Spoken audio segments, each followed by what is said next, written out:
Newly harvested fruits, including apples and pears offered to ancestors in Chuseok, are also capturing the taste buds of people around the world. What is the secret to their popularity? Chinese tourists, or youke, are seen as a big player in the global tourism market. How big is the economic effect stemming from Chinese tourists? Korea is leading the technology that turns salty seawater into fresh water. What are the main principles of seawater desalination technology? Say goodbye to a difficult payment system. Everything about the new mobile payment services that enable making payment, cash remittances, and withdrawals. North Korea's rationing system supports equal distribution, but the reality is differentiation in distribution in line with ranks. We will explore the truth about North Korea's rationing system. Hello, I'm Andrew Salmon and welcome to Bizline. Now, first and foremost, a happy Chuseok, Korea's harvest Thanksgiving holiday, to all of you. Now, Chuseok is traditionally a time for gift giving and feasting, and two of the most popular items are Korea's gigantic pears and apples. But it's not just Koreans who'll be dining on this Chuseok, because exports of these fruits have surged. How so? Why so? How much so? Let's take a look.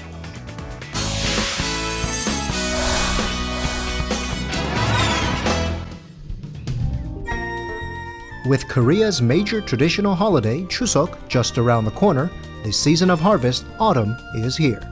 It is time when foods are abundant.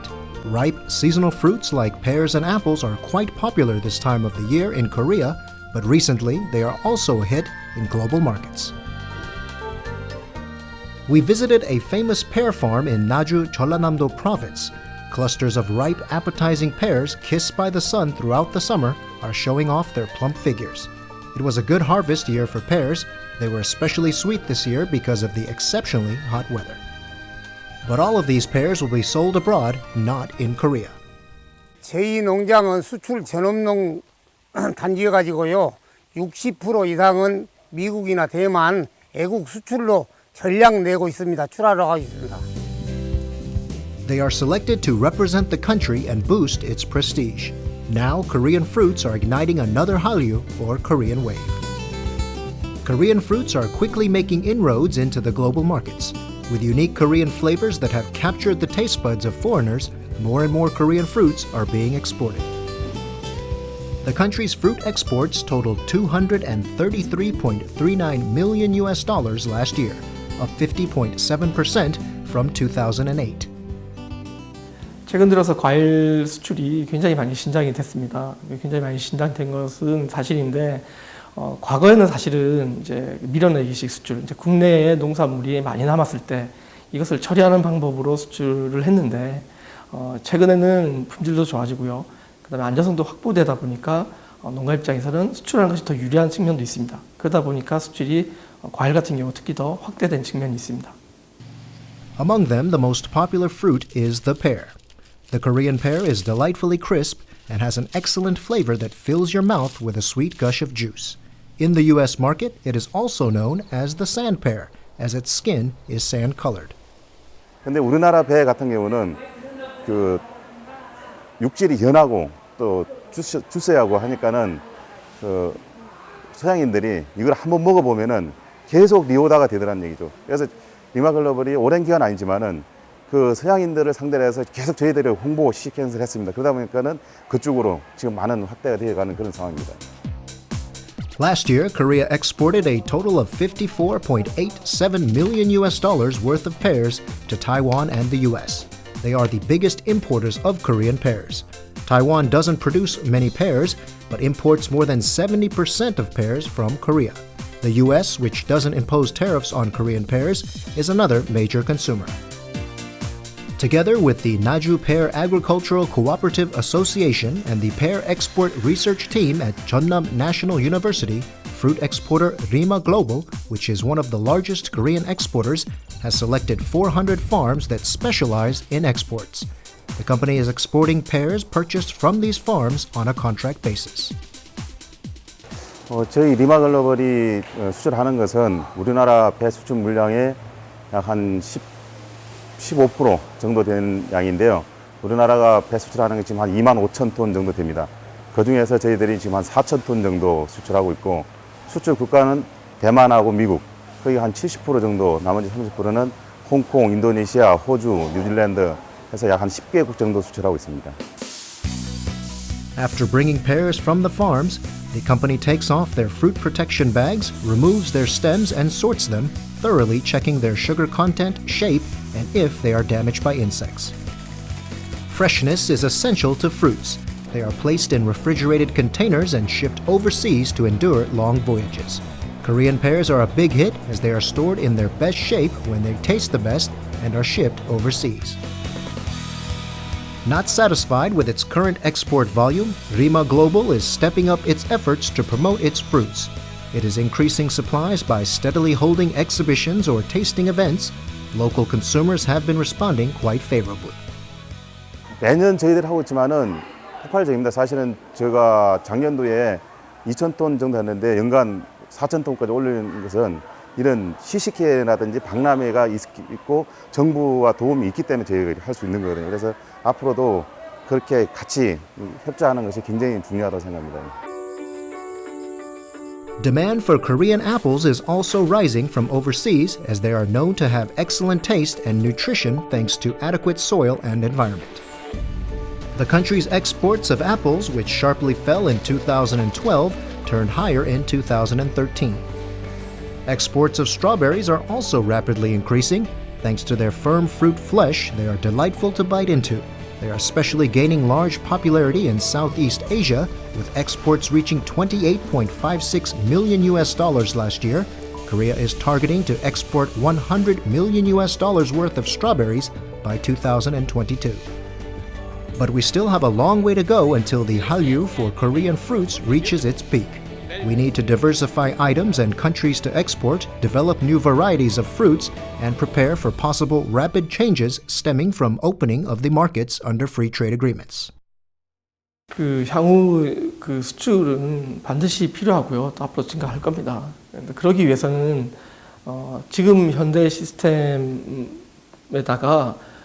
가장 중요한 것이 조직화거든요. 사실은 농가도 조직화가 되어야 되고 그것을 수출하는 수출 업체도 조직화가 되어야 되기 때문에 가장 중요한 조직화에 우리 힘을 모으는 것이 수출 확대의 가장 큰 지름길이 아닐까 이렇게 생각을 합니다.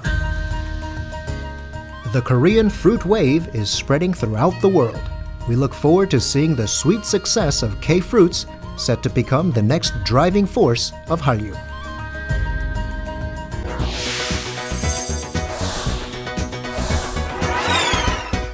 Korea's Chuseok holiday corresponds to China's Mid-Autumn Festival.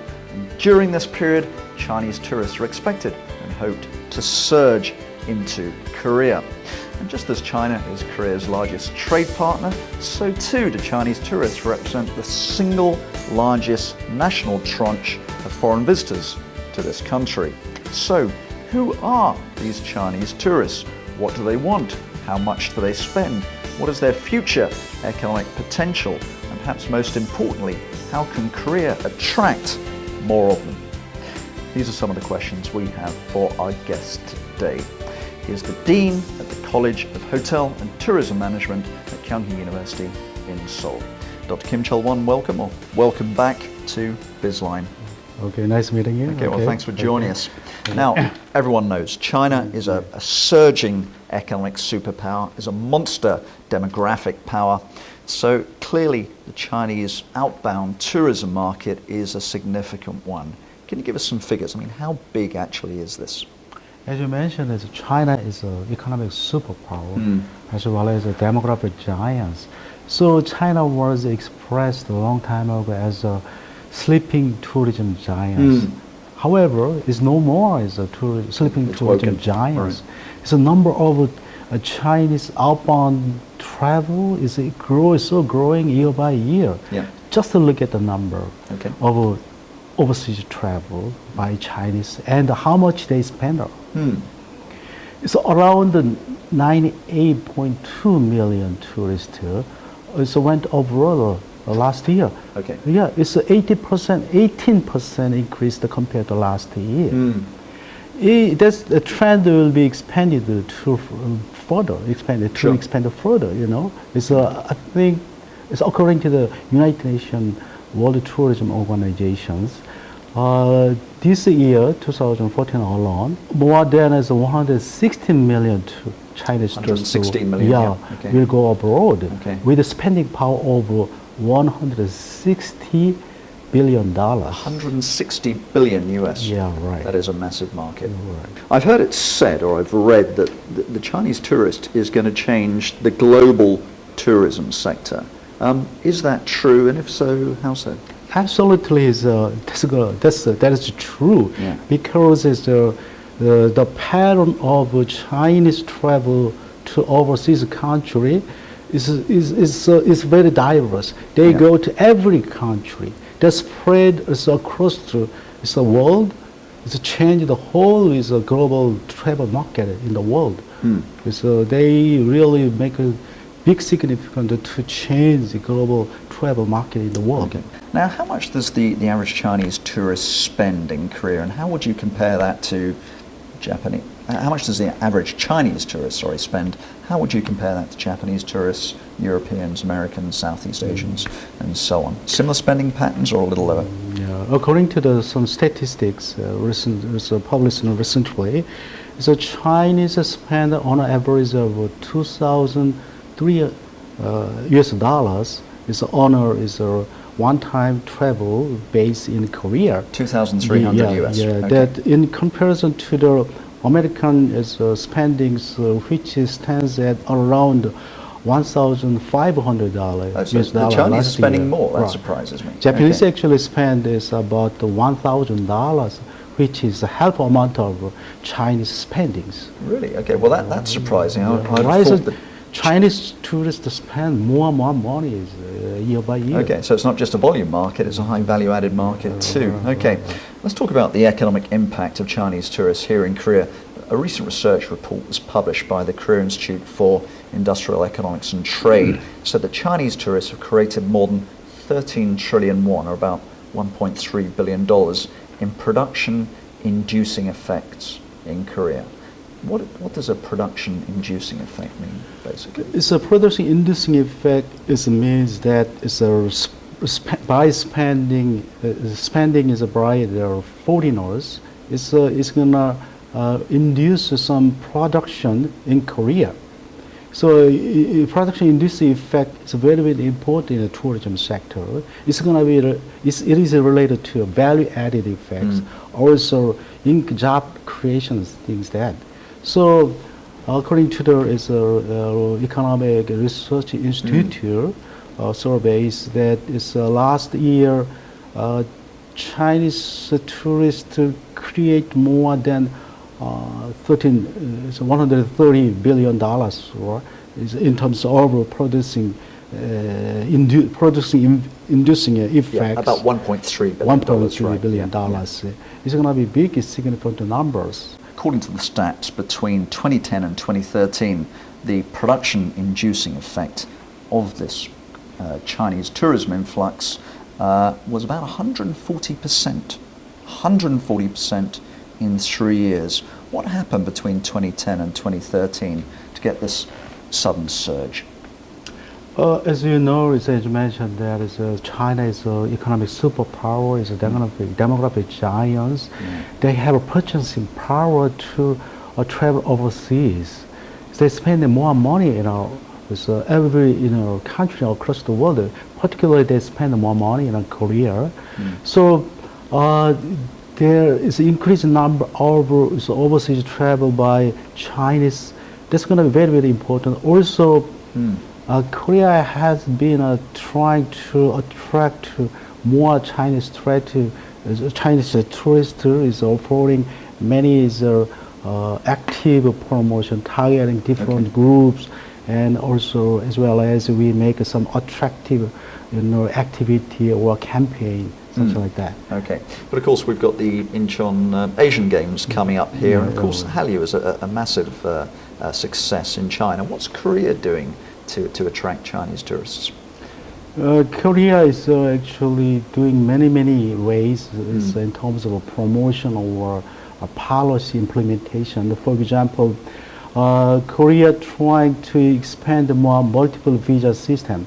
Online visa system will be adopted next year. Specifically for Chinese tourists. It's going to reduce its visa issuance by 2 days. Okay. It took us more than 7 days, a long time. But so if online visa system will be implemented, just 2 days will be taken to issue visa to Chinese tourists. This is going to be a big impact. To push more over here. Last May, Chinese leader Xi Jinping visited Korea. So China and Korea agreed to have some visit years, 2015, 2016, respectively visit Korea, visit China. That's going to be big impact to attract both countries. Tourists so there's active branding, there's active marketing going along. Let's talk much more broadly, because Korea, despite the fact that it's now an increasingly popular destination for inbound tourists, has customarily suffered a tourism deficit. More Koreans spend more money abroad than tourists do here. What do you think Korea needs to do to upgrade itself as a tourist attraction? Let's talk in terms of infrastructure, facilities, professionals, language skills, language barriers. What does Korea need to work on right now?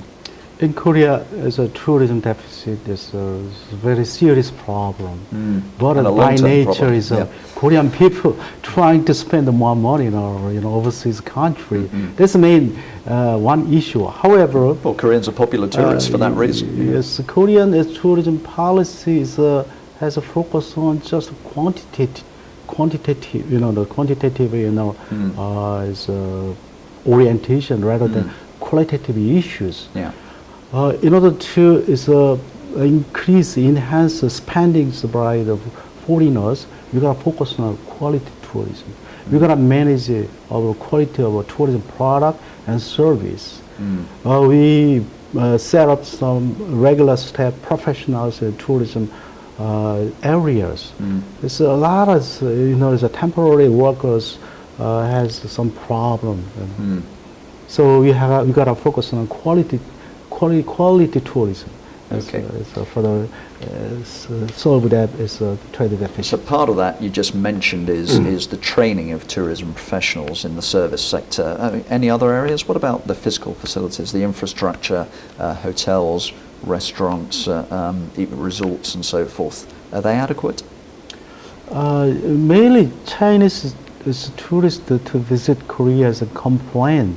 Some facility of accommodation. Chinese tourists prefer is like a high is quality of a facility. It's a hotel. It's even with a reasonable price.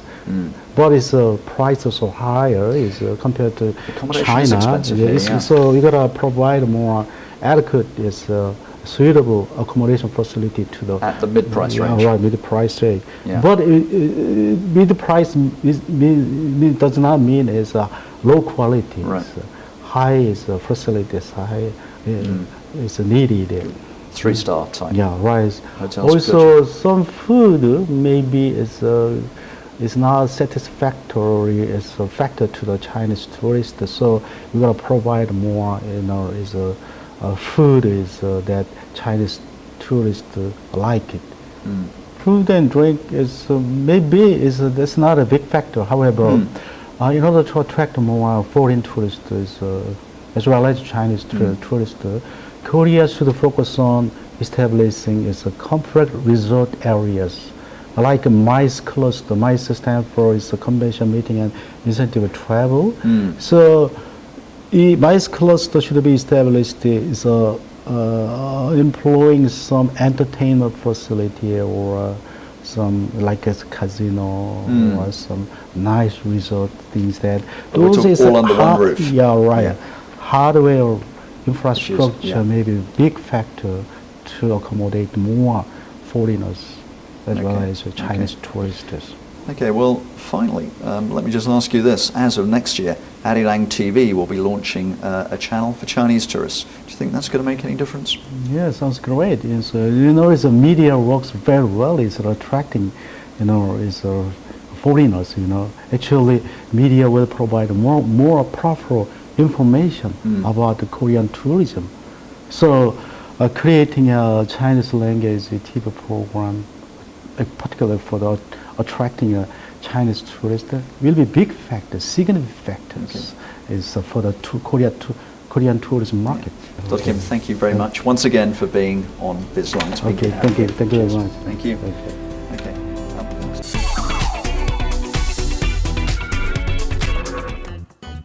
One of the troubles car owners have is finding a parking space. The app of the week is Modu Parking, or Everyone's Parking, an app that can provide location and information of parking lots in real time. This will come in handy for those who have experiences being late for appointments, searching for places to park their cars. First, let's find out the locations of nearby parking lots and information on how much they charge. You can search the parking lot you want by using filters, such as parking time and types of parking lot. When you choose a parking lot, the app links to a navigation app to give you guidance on directions to the parking lot. Now, you can save time and effort searching for parking lots and make it on time for appointments.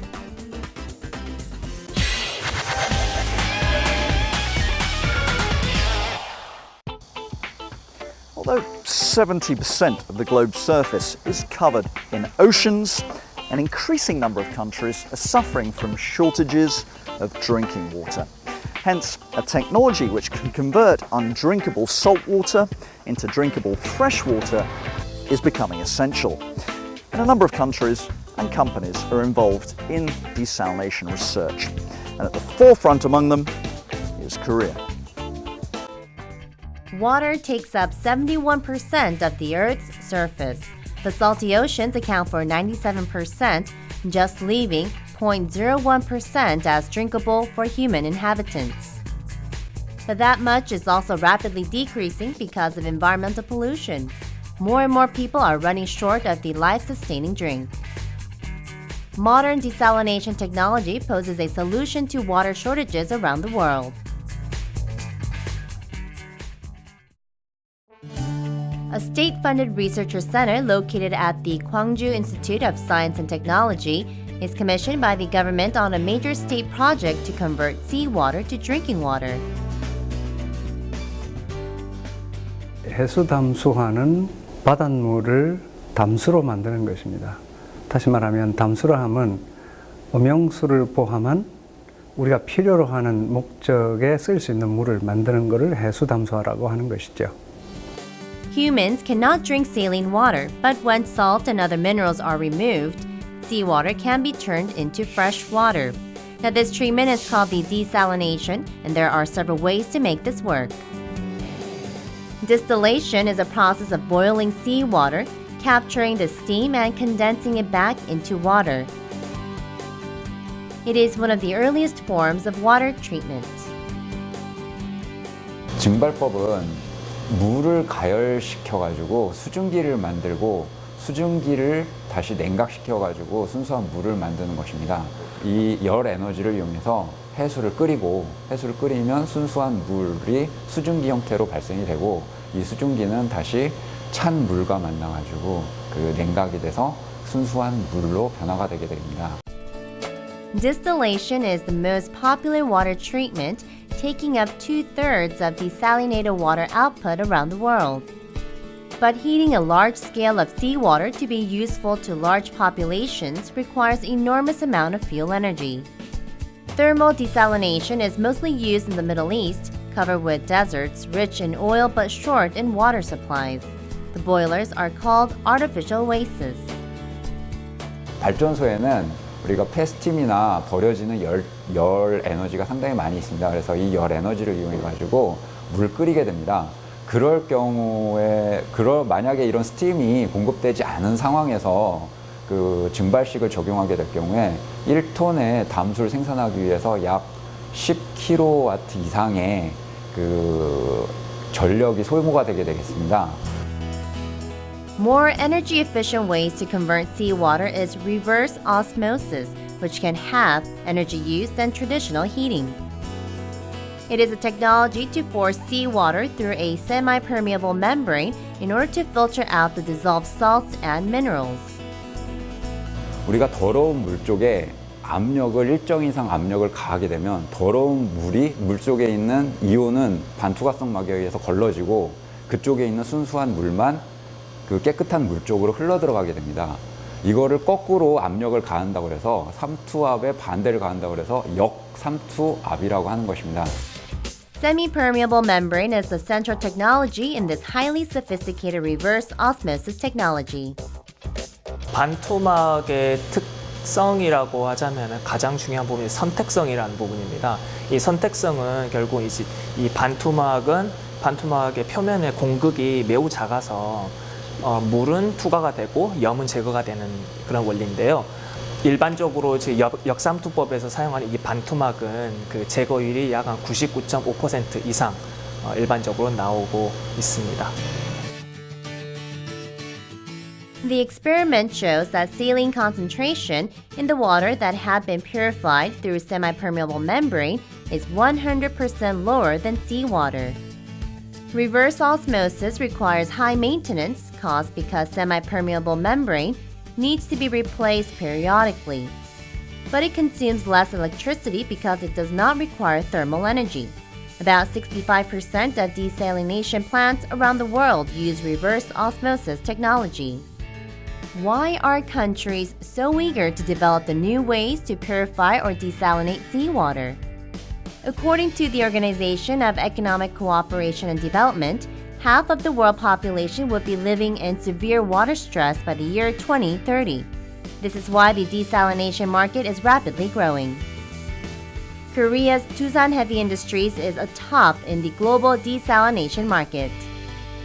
The company has been dominating desalination facility orders from the Middle East for the last 3 decades.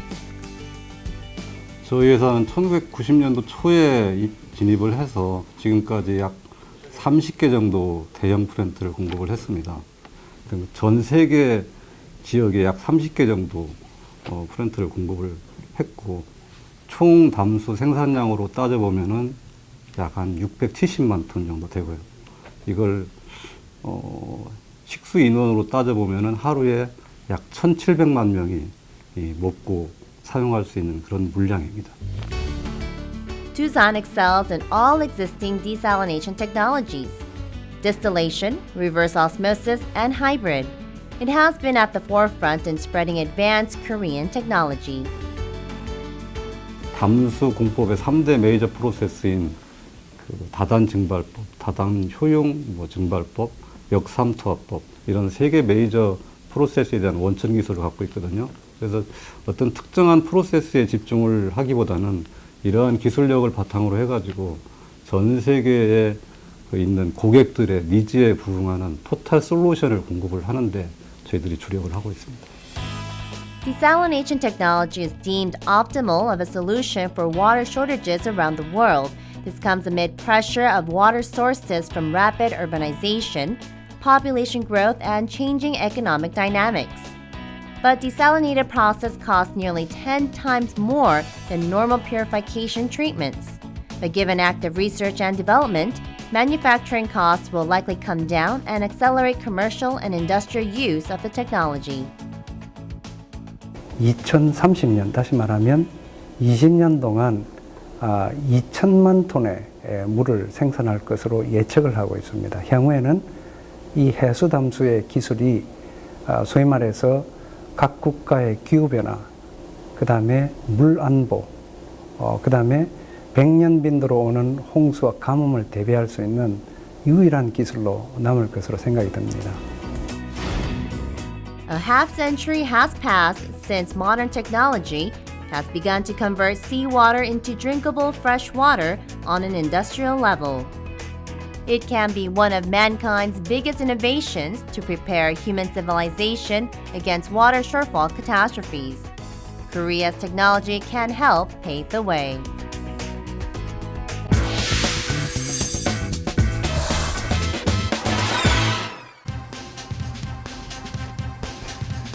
These days you can use your smartphone for pretty much anything, be it taking calls, watching movies, playing games.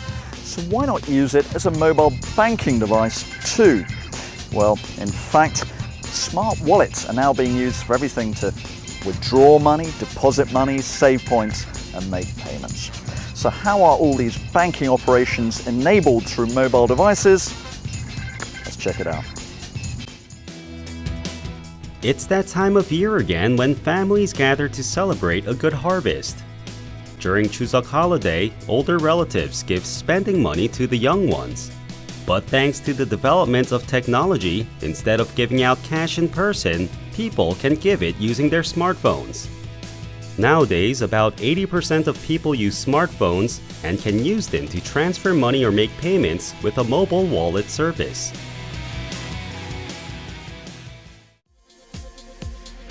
Customers taking out their wallets to make payments.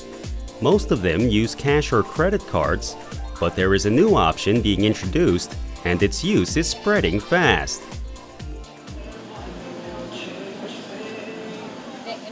After ordering a cup of coffee, this woman has taken out her smartphone to pay. A barcode appears on the smartphone screen as she starts a digital wallet app. She only needs to bump her smartphone to a terminal at the counter to complete the payment. 집 앞에 지갑 없이 나왔을 때 바로 이제 휴대폰으로 결제할 수 있으니까 그때 가장 많이 사용을 하고 있어요. There are two ways of making payments using the mobile digital wallet called MTIC. Customers can use the smartphone like a debit card, linking it to a bank account, or charge purchases to the monthly mobile phone bill. Nonetheless, they can spend freely up until the daily limit, which is about $300. A simple way of making a payment. But what happens in case you lose your smartphone? Setting a PIN number can solve that problem. Moreover, a unique barcode is created each time you make a payment, so it provides better security. 바코드가 계속해서 변경이 되는 이유는 보안에 대한 이슈 때문에 그렇습니다. 네. 쉽게 생각하시면은 은행에서 자주 사용하시는 OTP 관련된 기술을 보시면 되는데요. 예. MTIC에서 생성되는 바코드의 경우에는 3분에 한 번씩 재생성이 되기 때문에 바코드 정보가 노출이 되더라도 보안에 대한 부분들은 충분히 안심하고 사용하실 수가 있습니다. Because of its convenience, there is an increase in the number of people using mobile credit cards. In fact, in the first 6 months of the year, the daily average mobile credit card usage was about $14.6 million, which is a drastic increase from about $800,000 reported during the same period a year earlier. Financial institutions are also keen on the use of digital wallets on smartphones. Hana Bank has introduced Hana N Wallet that people can use for purchases or to transfer money. Users can select the person they want to transfer money to from the phone list or simply punch in the phone number and input a 4-digit PIN number. There is no need for a security card or certificate. 여러 사람이 같이 밥을 먹을 때 돈을 나눠서 내야 하는데 그때 스마트폰으로 바로 송금을 해주면 되니까 편리하다고 생각해요. It is easy to deposit and withdraw money. Even if its user doesn't have an account open at Hana Bank, he or she can use a virtual account to deposit money to the Hana N Wallet account. Its user can withdraw cash from ATM machines as well after a simple security check, such as the Internet Personal Identification Number or IPIN. 애널릿 로그인 비밀번호가 저희는 다른 여타 전자지갑보다 좀 강화되어 있는데 여문과 숫자를 합쳐서 6자리 이상에서부터 14자리까지 저희가 등록하도록 되어 있습니다. 물론 고객 편의성도 굉장히 중요하지만 금융이라는 어떤 신뢰성이 더욱더 높은 가치이기 때문에 고객님들이 좀 불편을 감수하더라도 충분히 안전을 좀 더 선호할 거라고 저희는 생각을 하고요. Shinhan Bank recently launched My Shinhan Pay, a service that enables direct debit payments. So why are banks rushing to introduce digital wallet services for smartphone users? 그동안의 은행들은 물리적인 지점, 동네에 있는 지점들을 통해서 고객들을 만날 수밖에 없었습니다. 그리고 인터넷상에서는 인터넷 뱅킹을 통해서 만났습니다. 그리고 모바일 뱅킹으로 갔죠. 그런데 이제 결제하는 그 순간 지갑을 만약 은행권들이 자기의 접점으로 만들 수 있다면 계속 그 은행 산업에 기회가 있을 것입니다. 그런 면에서도 모바일 결제는 은행권에 매우 중요한 현재 화두가 되고 있습니다. KakaoTalk, Korea's largest messenger app, announced its plans to enter the mobile payment and transactions market jointly with 14 commercial banks in the country. Korea's largest internet portal, Naver, said that it will offer financial services through its messenger service and mobile social network. However, digital wallets on smartphones won't likely replace cash or credit cards completely. There is no standard form of digital payment yet, and they can't be used in every store. Moreover, there is a constant worry over security breaches, which require immediate attention. 스마트폰 모바일 결제를 더욱 활성화시키기 위해서는 이러한 새로운 인프라를 활용하는 데 큰 걸림돌이 되는 해킹이라든가 개인정보 유출 이런 것들을 통해서 돈을 벌려고 하는 어떤 사업자들을 강력하게 법적으로 제재하고 제한하는 그러한 조치가 필요하다고 생각합니다. There are still things to be worked on, but the mobile payments market is expected to grow fast because of convenience and as a means for a new business model. 스마트폰 모바일 결제가 활성화된다면요. 우리가 그동안 현금 소지를 당연하게 생각했는데 점점 현금 소지하지 않게 되고요. 종이 영수증을 당연하게 생각했는데 요즘 귀찮아하게 되고 있습니다. 결국 현금 소지와 종이 영수증, 그다음에 자기의 경제 생활을 관리하는 것들 이런 것에 큰 변화가 일어날 거라고 생각됩니다. 그래서 현금은 점점 없어지고 종이 영수증도 완전히 없어지고 그 결제 과정에서 일어나는 그 거래 내역은 자기 스마트폰에 담겨서 가계부를 잘 관리하는 그러한 형태로 어떠한 자기 경제 생활에 있어서도 스마트화가 촉진될 것이라고 기대해 봅니다.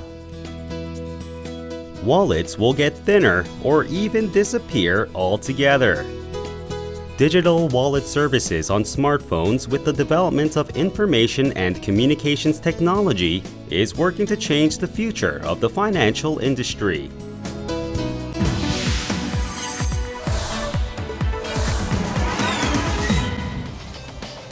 Chuseok is a traditional Korean holiday, so celebrated both north and south of the DMZ. And one thing that some North Koreans can look forward to during Chuseok is an extra ration allowance. And this raises one of the biggest questions hanging over North Korea as a whole. In a state where equal distribution is emphasized, is it actually practiced? And if not, how does the state distribution system really work? Chuseok, or Harvest Festival, is one of the major national celebrations Koreans enjoy every year, with families and relatives gathering together to share food and pay respect to ancestors. What is the Chuseok scene like in North Korea, where it shares the same Korean historical roots and tradition? For one, ordinary North Koreans are supplied with bigger than usual quantity of food ration for the special occasion. Rationing system is a concept alien to modern democratic and capitalist societies, and also rarely survived in socialist countries today. Yet, it remains as a theoretical bedrock of North Korea's strictly planned economy. 북한과 같이 사회주의 국가는 공동 생산, 공동 분배를 원칙으로 하고 있고요. 그런데 일상 생활에서의 분배는 전 주민들을 대상으로 공평하게 분배하는 것을 기본으로 삼고 있습니다. The basic ration is food. For instance, the staple crop rice was distributed twice a month in 15-day cycles. On the defined day, a family representative goes to the distribution center, exchanges the rationing tokens for rice, with which the entire family had to live on for the following 2 weeks. 한쪽에는 전표를 떼는 사람들이 줄을 서 있고 한쪽에는 쌀을 타러 온 사람들이 줄을 서 있는 거예요. 그러니까 그게 줄을 서서 표를 떼고 표를 뗀 다음에 쌀을 타는 거예요. 줄이 완전히 이렇게 마당에까지 이렇게 막 뱀꼬리처럼 늘어져 있죠. North Korea's rationing system is not so simple or hardly fair. Rationing breaks down to 9 groups, depending largely on how much one contributes to economic activities. Workers are entitled to the largest quota, while housewives, retirees, and young children get less than 300 grams of mixed grains. Even among workers, what type of work they do determines how large a bag they can carry back home. Miners, soldiers, and other line of work that requires hard manual labor are entitled to maximum per capita quota of 900 grams. Another feature of North Korea's rationing system is that it is not entirely free. Each coupon has a token price. 아주 싼 가격으로, 그러니까 국정 가격이죠. 말하자면 국정 가격으로 정해진 양만큼 주민들에게 공급을 하는 것을 의미합니다. 식량으로 치면은 보통 그 식량 배급소를 통해서 공급을 하고 있고요. 그 다음에 그 식료품은 국영상점에서 배급하고 있죠. The public distribution system in charge of feeding and clothing North Koreans began to break down amid food shortages and the worsening economy, and the word rationing stopped being used. Food is now distributed to celebrate national holidays or special occasions, rather than being regularly rationed. 옛날에는 그냥 작곡하고 백미를 3대 7로 줬어요. 백미를 3%, 작곡을 7%. 근데 추석에는 또 뭐 떡도 해놔야 되고 밥도 제상에 올려놔야 되니까 5대 5로 줬어요. 근데 참 놀라운 게 그 쌀 자체가 분명 잎쌀이라고 줬는데 쌀을 시침해 보니까 쌀뜨물이 누런 게 나오는 거예요. 그러니까 그 군량미 창고에 10년 이상을 보관하던 걸 주민들에게 푼 거예요. 그러니까 쌀을 씻을 때 쌀뜨물에 그 영양분이 다 나가고 밥을 해놔도 하얗지 않고 누래요. 그리고 또 옥수수는 그 안이 속이 텅텅 뱄어요. 그러니까 벌레 먹은 거죠. North Koreans can no longer rely on state rations to sustain themselves because even the scarce amount they get during national holidays are mostly low quality or inedible. 식량 배급 같은 경우에 전체 배급량의 절반이 채 안 되는 정도만이 이제 배급이 되거든요. 그러니까 나머지 절반 이상은 주민들이 스스로 알아서 해결해야 되는데요. 결국은 이제 시장에 가서 구입할 수밖에 없는 상황이죠. Amid food shortage following disastrous floods and drought in 1990s, even the central government had to sell food rations at nearly market prices.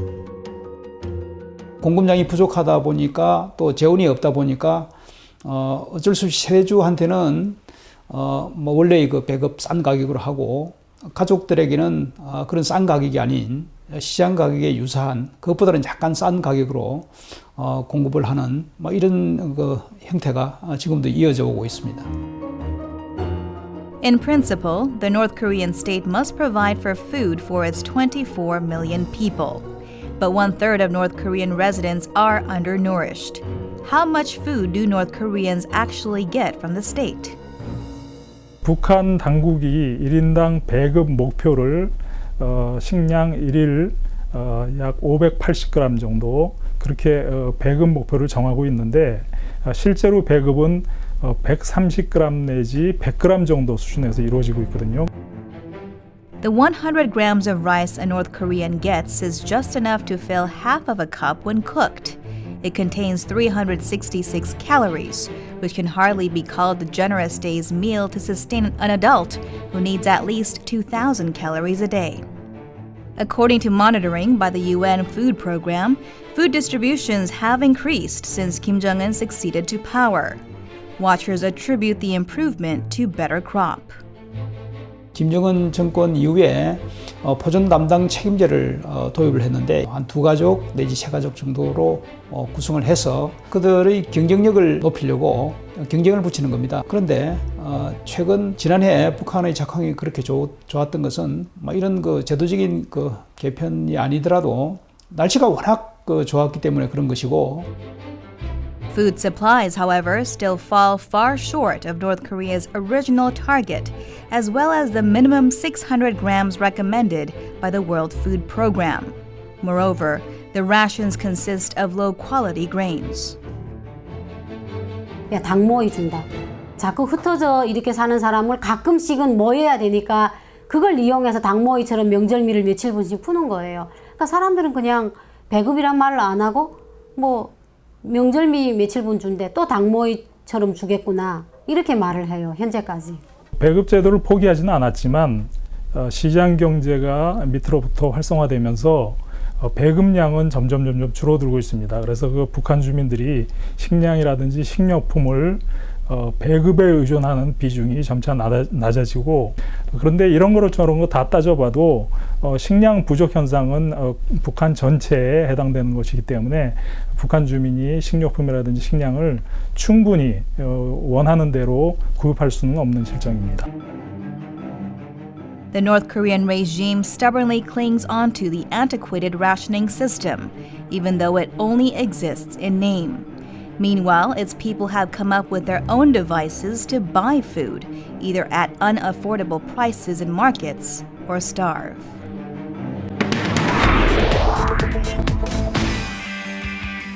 And that's all we have time for on Bizline this week. But do join us again next week, because this year Korea is instituting an additional day for the Chuseok holiday.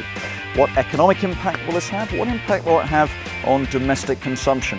We'll find out on Bizline next week. We'll also be celebrating the 115th National Railroad Day and assessing the economic and logistical impact that Korea's railways have had and will continue to have on the economy. But that's all for now. I'm Andrew Salmon. This was Bizline. Thank you for watching. Goodbye.